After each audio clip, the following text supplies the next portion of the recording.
एक को स्वामी सत साहिब जी, सदगुरु कबीर साहिब जी की अमृतवाणी है। माया दीपक नर पतंग भरमी भरमी इवे पड़त, कह कबीर गुरु ज्ञान एक आध उबरत। सदगुरु कबीर साहिब समझा रहे हैं, जीव माया रूपी दीपक के सामने मनुष्य पतंगे के समान है, क्योंकि ये माया का बहुत बड़ा विस्तार है। ये शरीर भी माया है। जिस प्रकार पतंगा दीपक को देखकर उसकी तरफ दौड़ता है और उसमें गिरकर जल जाता है, ठीक उसी प्रकार मनुष्य भी माया को सत्य समझ लेता है, उसके वशीभूत होकर अंत में नष्ट हो जाता है। मतलब कि संसार को सत्य समझ लेता है, कोई अच्छा विचार उसके अंदर पनप नहीं पाता और वह एक दिन ऐसे ही अपने आप को समाप्त कर लेता है। गुरु से ज्ञान प्राप्त करके मनुष्य माया के इस बंधन से छूट जाता है, किंतु इस ज्ञान को प्राप्त करके भी कोई बिरला व्यक्ति ही माया रूपी दीपक की आग में जलने से बच जाता है। उदाहरण, जैसे एक कक्षा में बहुत से विद्यार्थी पढ़ते हैं, लेकिन फर्स्ट सेकंड थर्ड रहते हैं। गुरु तो सबको एक जैसे ही ज्ञान देते हैं। सबको एक क्लास में गुरु सबको एक जैसी ही पढ़ाई करवाता है, लेकिन किसी को कितना ज्ञान है वो बच्चे के पढ़ने और लगन के ऊपर डिपेंड करता है। वह पात्रता पर निर्भर है पूरी तरह कि उसके अंदर कितनी जगह है।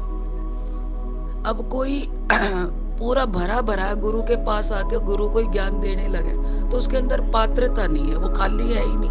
तो खाली में जो रिक्त में जो स्थान होता है, गुरु का ज्ञान वहां पे ग्रहण होता है। भरे हुए में कभी कोई ज्ञान ग्रहण नहीं हो सकता। कबीर साहिब दूसरी वाणी है, एक और समझा रहे हैं, गुरु गोविंद तो एक है, दूजा यहू आकार, आपा मेटत गुरु मिले तो पावे करतार। सदगुरु कबीर साहिब समझा रहे हैं, गुरु और ईश्वर वास्तव में एक ही है, दो नहीं है। दो हमें दिखाई दे रहे हैं।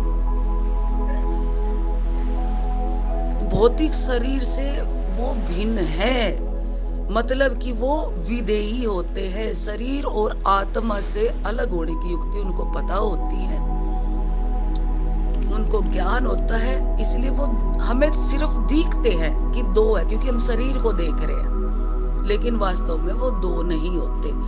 शरीर के भेद का ज्ञान उनको हो चुका होता है, आत्मा के भेद का ज्ञान उन्हें होता है, वो विदेही होते हैं।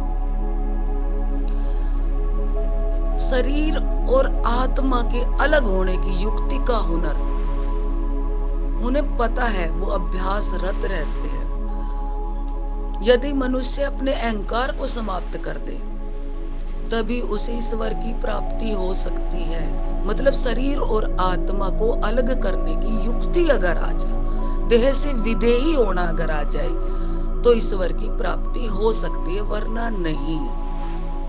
अब गुरु में भी भेद है, हर कोई गुरु विदेही नहीं होता।